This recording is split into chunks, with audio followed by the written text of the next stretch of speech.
All right, geometry students, we want to look at Unit 2, Lesson 8, the perpendicular bisector theorem.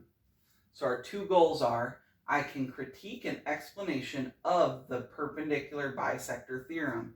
So when somebody tries to explain this theorem, you should be able to say what they did that was good, what they did that was bad, how they can fix it, make it better, those kind of things. I can explain why the perpendicular bisector theorem is true. So you have to be able to come up with your own explanation of why this works, why this is true. So our vocabulary, we still are using corresponding parts. So the parts that match up, auxiliary line, those lines that we add in to get more information to do the proofs and such. Parallelogram are four-sided quadrilaterals that have opposite sides parallel. Converse is our new word. I like to think of converse as the opposite. So here's the idea.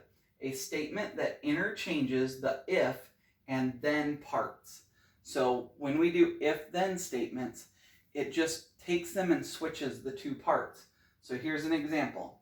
If it is Tuesday, then I will have a burger. The converse is, if I am having a burger, then it must be Tuesday. Notice how the if part here is now the then part here, and the then part became the if part. That would be converse. This is the opposite.